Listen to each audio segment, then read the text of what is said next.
All right. Welcome to the Return to Service podcast. I'm your host, Chris, and today we're here with Brett Boatenreiter, the president and owner of PMX Aviation.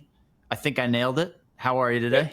I'm good, Chris. Thank you so much for having me. I appreciate it, man. Yeah, absolutely. So I don't know how long you and I have been connected on LinkedIn, but I came across your video. You said everybody's got one of these cool videos, so we had to make one. So I checked it out, and I was like, actually, wow, this is a very cool video. So what really stuck out to me was you did have a handful of customers giving testimonials, which was cool. But I thought the nature of those testimonials and kind of the nature of your business is interesting with doing this AOG work throughout Hawaii. So I'm thinking islands, all kinds of logistical challenges. So I wanted to dig into some of that. But if you can you give a rundown of the company, what you guys do, who you guys serve? We'll start there. Yeah. PMX, we're kind of a run-of-the-mill AOG maintenance vendor. That's our bread and butter.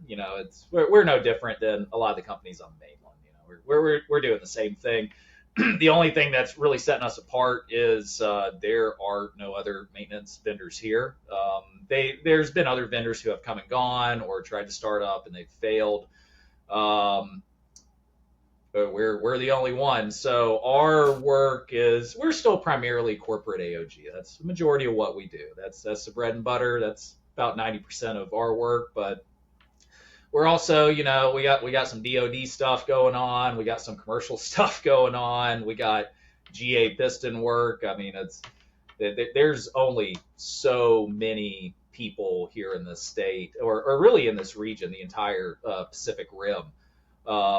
We're, even though corporate AOG, Bombardier, Gulfstream, and Dassault, I mean, that's our bread and butter. I mean, it's not too outside our realm to go work on, a 737NG or an Embraer 190.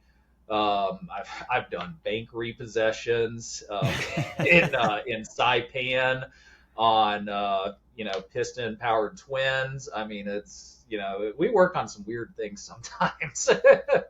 Yeah, that's pretty cool. So I'm assuming that you probably have a unique set of challenges on any given project that you work on.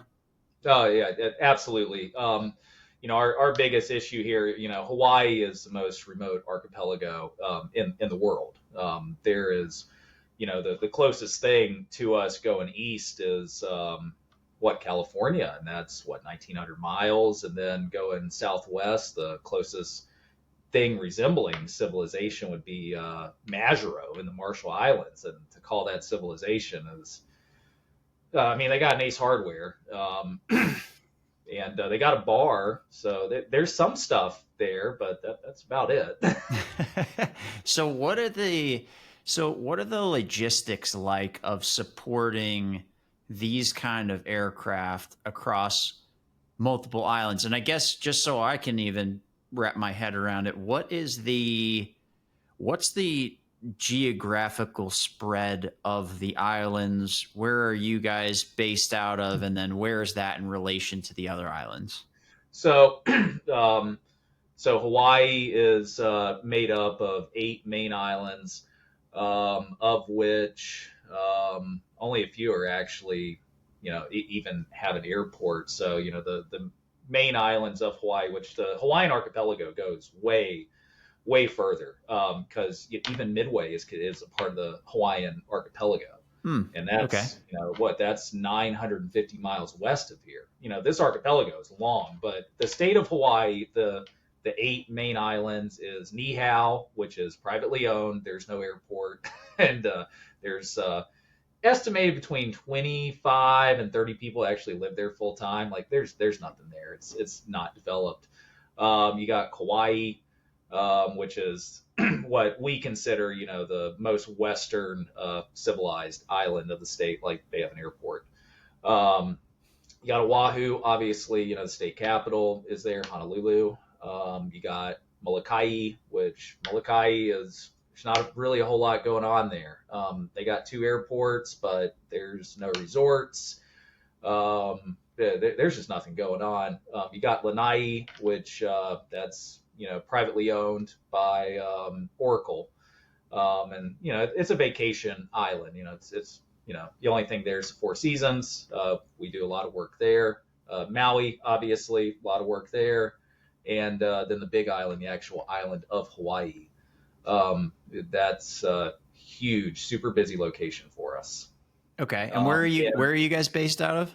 So we have technicians based in Oahu, Maui, and on the Big Island. Okay. And how far are these islands from each other in terms of distance, but also if you need to jump in a plane, what's the time distance between them? So the longest flight in this state would be like it would be Hilo to Lahui on the island of Kauai. So the eastern half of the Big Island of Hawaii going to Kauai. That flight, it's I think 260 miles. It's not terribly far, Okay. but it's the issue obviously in Hawaii is the currents are too rough, the water's too deep. We can't have bridges, can't have tunnels. It's impossible. Like it would be a multi-trillion-dollar project to put a tunnel or bridge between the island of Maui and the island of Hawaii, even though I can literally see the island of Maui from my house out my window. It's not that far. It's super close, but the water is also like over 8,000 feet, and it's one of the roughest channels in the world. Interesting. Okay. And there's no ferries. We had a ferry. That's gone. Okay. All right. So when you have an AOG situation, like what's the nature of that type of situation? Like what's popping up? And then from there, when people reach out to you, what is the response like? How do you mobilize the parts that you need, the technicians that you need, Right. and get them to that spot on that particular island? Yeah, it really depends on number one, which island are they breaking down on, and then also the work scope. Like what are we anticipating is going on here? So, if we have a landing gear issue, in Lanai, for example, okay, there's no hangar. There's also no three-phase power at the airport. There is, but it's a 50 amp sub panel, so it's useless. I can't run any decent equipment off of that panel. It's totally useless. I mean, the infrastructure at some of these airports here, they have not been updated since World War II. That was the last major infrastructure project in this state, other than the H3 interstate on the island of Oahu. Electrically, our power grid, it's terrible. So so let's say there's a landing gear issue in Lanai. All right, so no hangar, no electricity. There's nothing there. All right, so we're gonna dispatch out there. We're gonna get your plane deferrable for a stiff leg ferry to another island. Because even in a G4, G5, man, like you're not making a stiff leg ferry to the West Coast. Mm-hmm. The altitude restrictions are too low. The speed restrictions are too low. You got to stay free and clear of known ice. How do you know where known ice is at? There's no radar coverage for over 1,000 miles. And Okay. and you got like no wet footprint. So if you get into icing, okay, what do? You can't turn around. You don't have enough fuel to turn around. Like it's not, it can't be done. So so a lot of our issues here, which would typically be, deferrable, you send it to a service center. It's like, yeah, we got a landing gear indication issue. Yeah, let's get it deferred. And, let's send this thing, down to, we'll send it down to Savannah or, wherever, send it out. That's not an option here. It's not because, even, obviously part 135 and 91, we don't have ETOPS, but all these aircraft still have ER restrictions. Mm-hmm. And so the work scope that we're doing, I mean, it varies greatly. I mean, in some instances, I mean, we're doing MRO level repairs. just because we're so remote and we can't get the aircraft out any other way. So, like for example, Lanai, we're going to stiff leg ferry that plane either to Oahu, Maui, or Big Island, where the infrastructure is marginally better. Like there's a hangar, still might not be power. That's a recurring issue in this state. There's just the power grid's insufficient for any piece of equipment.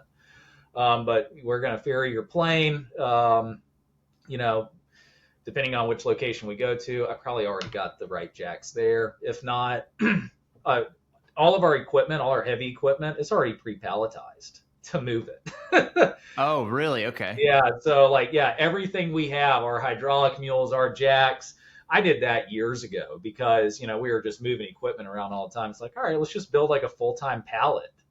It makes it easier to move the equipment around. Like we never know where we're going to use it. So yeah, all my hydraulic mules, they're pre-palletized, ratchet strapped down. And yeah, dude, I just, load them in the back of one of the work trucks and drive over to, we used to have 2 cargo vendors here in the state domestically for inter-island. Now we're down to 1.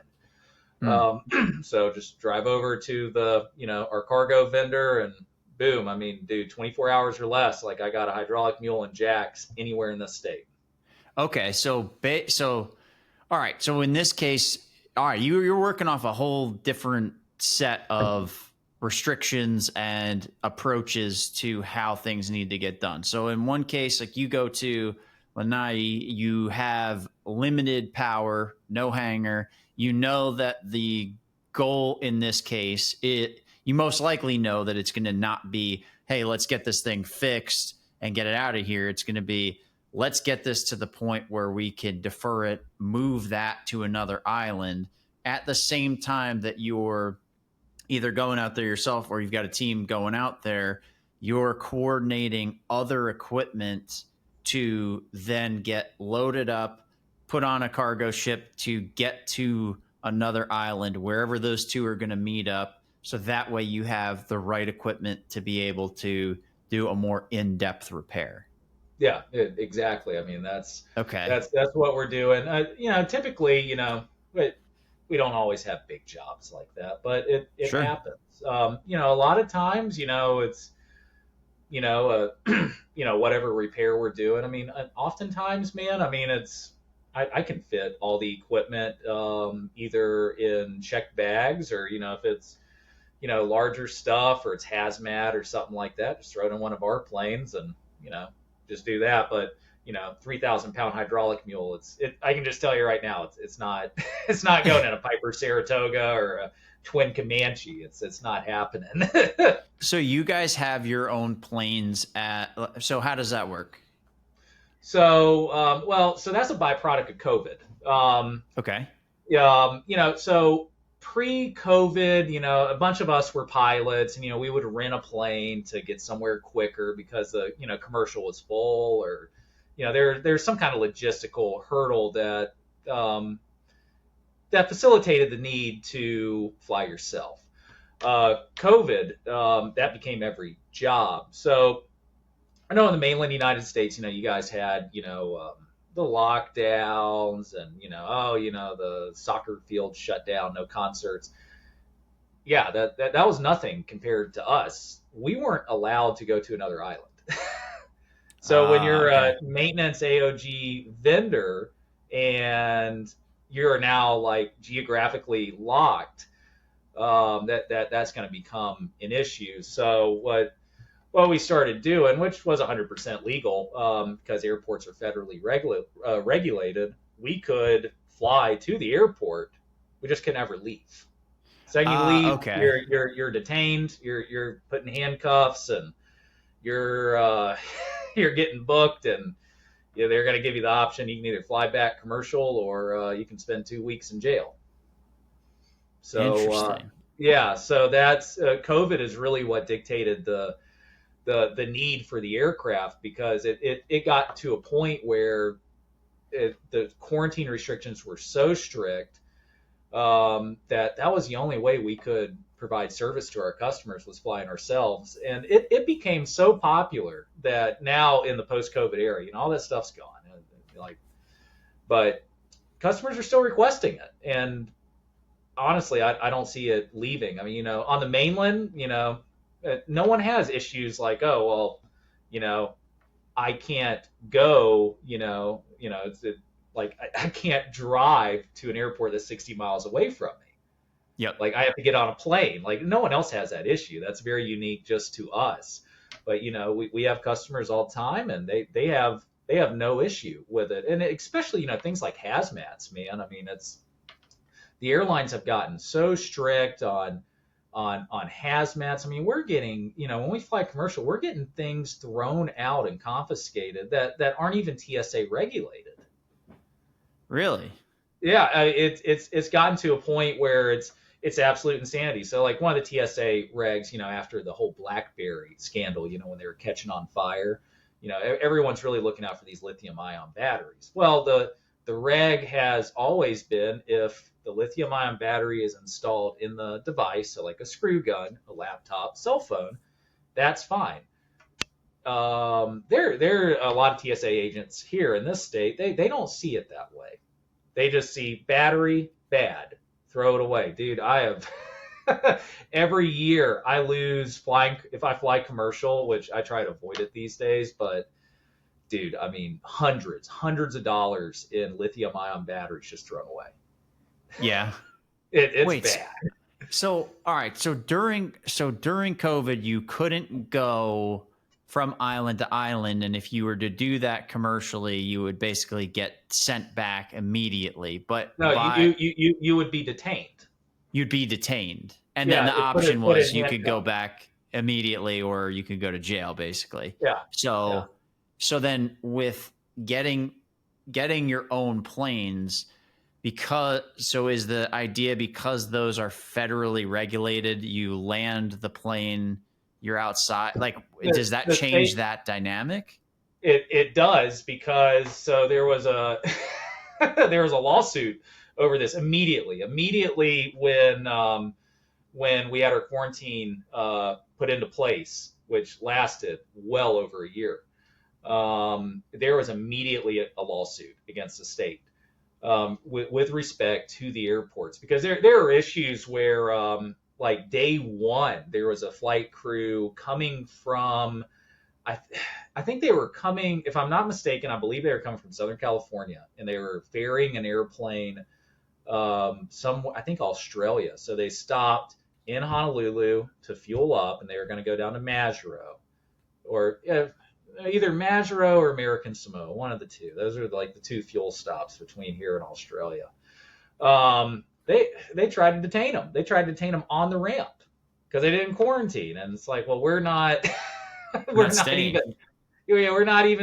We're getting fuel. We're trying to get out of here. So there's almost immediately a lawsuit. So the state, pumped the brakes, and as long as you were inside the SIDA, quarantine didn't exist. It's only after you left the SIDA. Now it exists, which when you fly commercial, that becomes a problem because we have to go outside the secure area and then go back inside. So that process, we tried it very early on. A dismal failure. It was an abysmal failure. I got detained. I got put in handcuffs. That was fun. So yeah, that after that, man, it was, we're flying ourselves, or we're just not going to go.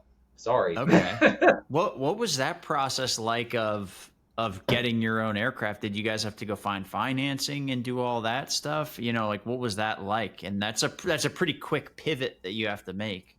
Oh, well, yeah. I mean, it was a pretty radical decision. The first aircraft I bought, which was a terrible, terrible decision. Aircraft are terrible investments. Don't do it. I tell my customers that all the time. It's like, these are terrible investments. Don't do it.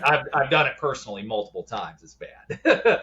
But what I did, man, is I went and bought a twin Comanche that had been sitting, and I was, my initial thought was, it can't be that bad. It was pretty bad. It was really, really bad. But I got it airworthy enough to be able to use it. And then after COVID kind of calmed down, and I ended up ripping that plane completely apart and doing a full restoration on it. Oh, nice. Yeah, yeah, that was a fun project. That Twin Comanche is a very, very fun plane to fly. It's also not very, it's not very forgiving. Even though it's not a high horsepower airplane. It has a tapered wing on it, super small rudder, dude. Some of the like slow speed characteristics of that plane. I mean, they're rowdy, dude. Like you start getting slow, they will actively try to kill you. I mean, it's like flying a 310 or a Baron, dude. But at least a 310 or a Baron, all right, this is a high performance aircraft. Like you're expecting it. You get in the Twin Comanche, it's like these engines aren't even making 200 horsepower, but like your your stall recovery technique is exactly the same as a 310. Where you do an accelerated stall, the whole plane, the nose breaks over, it immediately tries to go into a spin. Your recovery angle, you're like looking straight down at the ground. It's crazy how such a small, like low horsepower airplane can have such violent low speed characteristics, but they're also super fun to fly, super fuel efficient. I love that I plane. was just gonna say it sounds fun to fly. Oh yeah, no, it's awesome, dude. I mean, there's, I also didn't know, talking to the old timers, Twin Comanches were super popular in the 1960s and 70s for flight training, and they got the nickname the Widowmaker because so many student pilots were killing themselves in it. Literally from doing VMC demonstrations, etc. Guys get too slow, and that plane, when that nose starts going over, it's gonna be bad. Yeah, You don't want to go slow.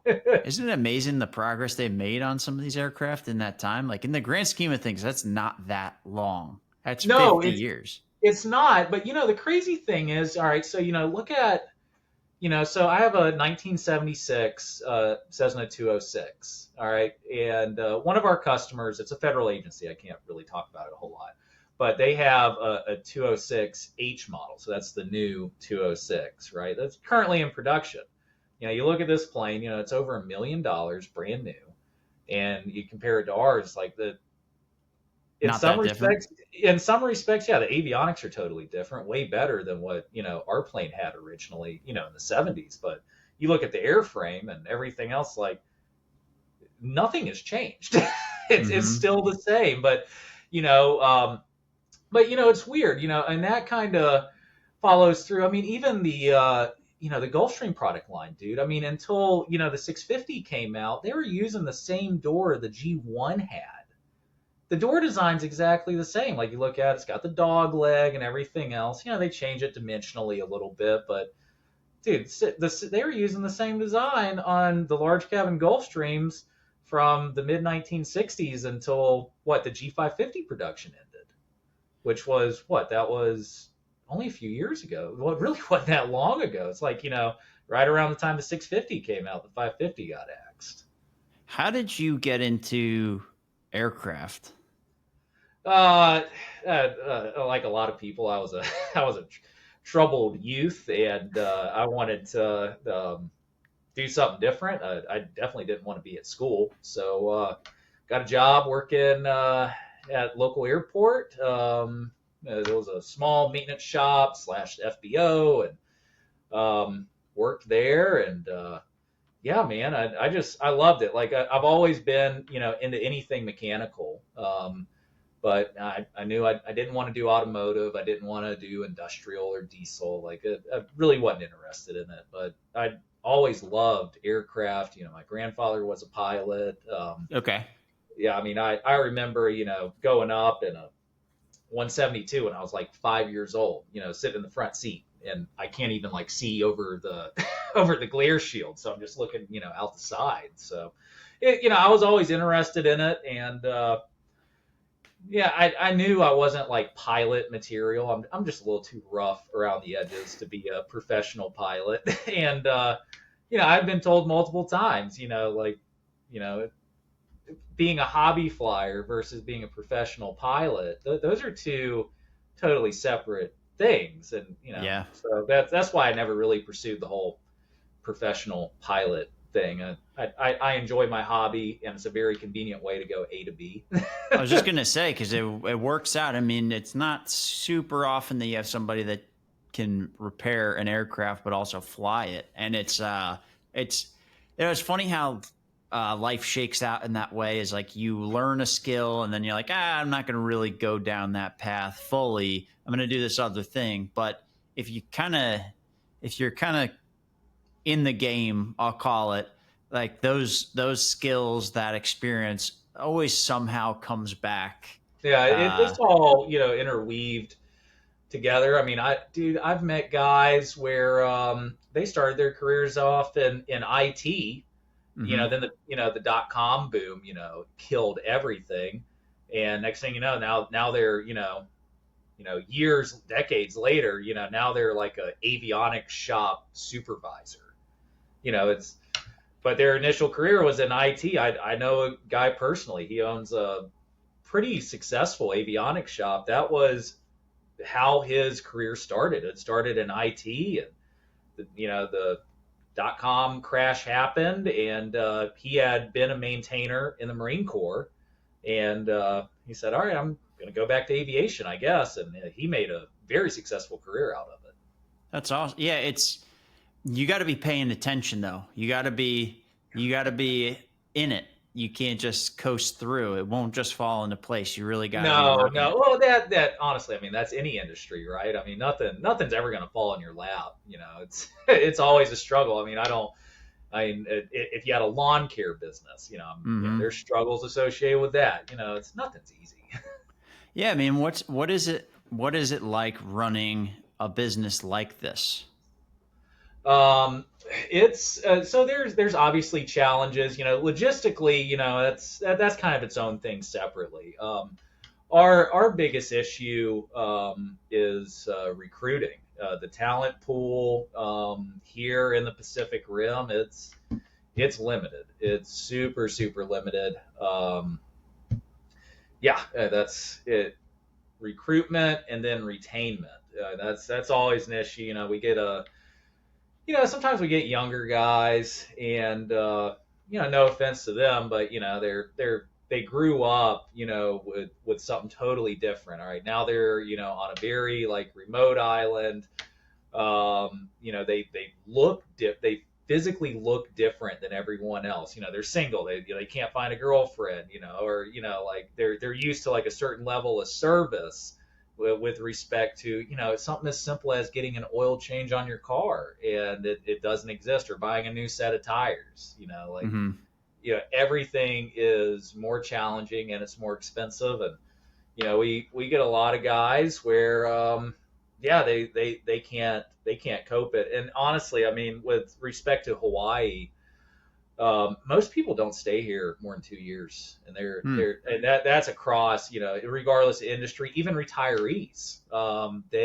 Most people don't stay here longer than 2 years. But the team we got now, all these guys, they're well past that 2 year threshold. So that's thank God for that. But every time you bring on a new guy, you try to warn them, because people have like this in my Hawaii opinion, yeah, expectation. dude, it's so unrealistic. It's like, yeah, the weather's great, but it's not all sunshine and rainbows. Like, people actually live here and work here and raise families here. Like, and it's challenging. There are Hmm. challenges associated with this place, and you try to warn younger guys. You trying to bring on board. Tell them the reality of how this is.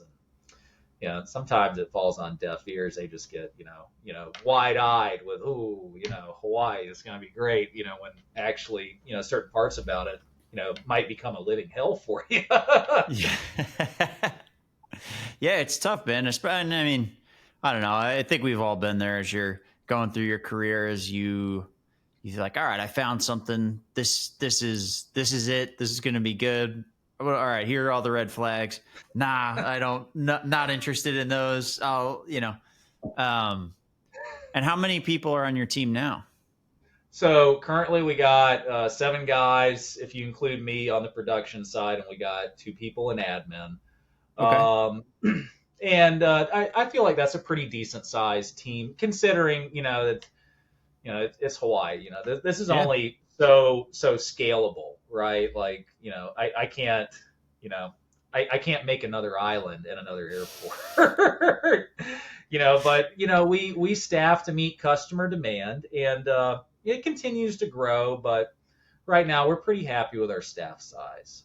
Nice. That's awesome. That's a solid amount. It's quite a bit of challenges, logistics, living situation, expenses to navigate and to grow that. And how long have you guys been in business for?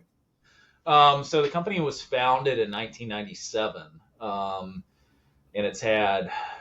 the original name of the company was Pineapple Maintenance LLC. That's what the P stands for. A lot of people think it stands for Pacific because that actually sounds professional. It doesn't. I got one of the old business cards. It's Pineapple. That's what it stands for. Then it became PMX Aviation in 2001, and then it became PMX Aviation Services in 2011.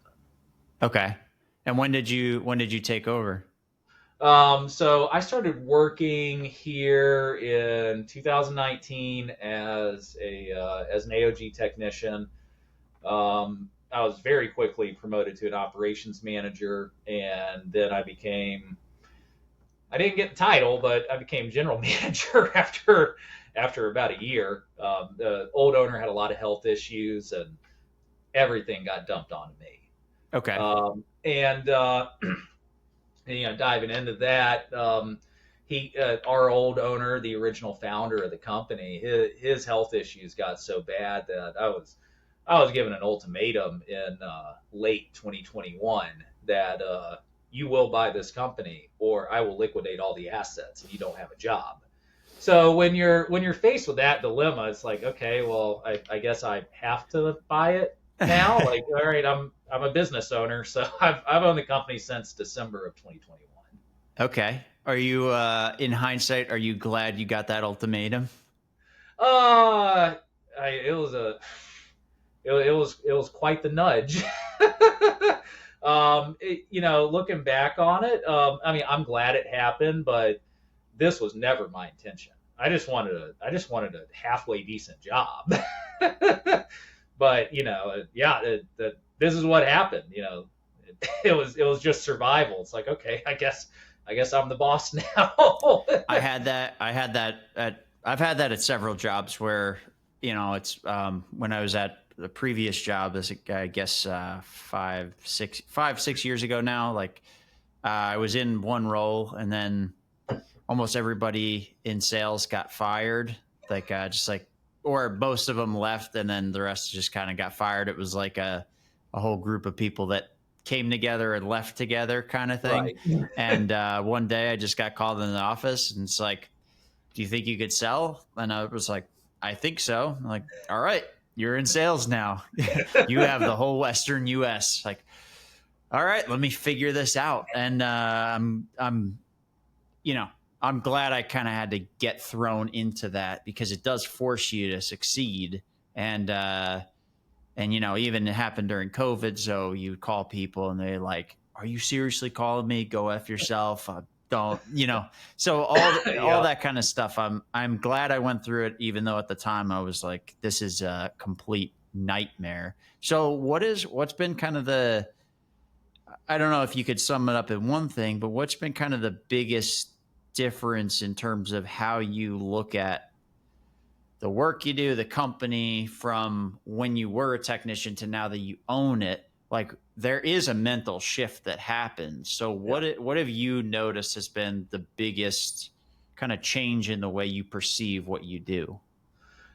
The biggest thing for me, obviously when you're an employee, you are number one. It's like, all right, I'm going to get paid. I'm going to take vacation when I want to take vacation. When you become either a business owner or you are like a C-level executive or something like that, the focus starts shifting way away from you. My focus is not me. I'm the company punching bag. My focus really involves my employees and making sure my employees are being taken care of, that their needs are being met. They're being well paid. they're able to actually have something resembling a personal life. I'm normally the one who suffers. That's the biggest, for me mentally, like what shifted, because customer service, taking care of my customers. That's even when I was a technician, that was always important. Mm-hmm. But that's the biggest shift mentally for me, going from employee to employer, is it's not just me. I got guys, I got families that are depending on me to make this work. So that's the big shift mentally, when you make that transition, that it's not all you. You're backseat on this one. It's the guys and their families that come first. Was there there doesn't have to be, but was there kind of a moment where that clicked? Uh, yeah, I think my wife screamed at me about it once. They I have think that effect. yeah, I think I said something about it, something off color, at the house one night, and she put my ass on blast, and I kind of sat there thinking about it. It's like, yeah, no, you're right. So Yep. yeah, I think that was the moment. Yeah, she nudged me along, so I could see the light. I don't know what you're talking about. I've never had a conversation like that with my wife. I Yeah, don't no know. one ever has, right? Yeah. Yeah, never. Yeah, that's cool, man. Well, hey, thank you for doing this. I appreciate it. And I guess just before we wrap up, is there anything that you want to touch on? uh, Man, I can't really I can't really think of anything. Cool. Is there anything that you like? How can people get in touch with you? How can they check out what you're doing? Yeah, no, absolutely, yeah. If anyone's interested in us, feel free to go to our website. It's PMX Papa Mike X-ray Aviation.com. All our contact info is on there, and yeah, feel free to reach out. Anything you guys need, service, maintenance, looking for a job, happy to talk to you. Hell yeah, awesome. Thanks, Brett. I appreciate it. Yeah, absolutely, man. Thank you, Chris.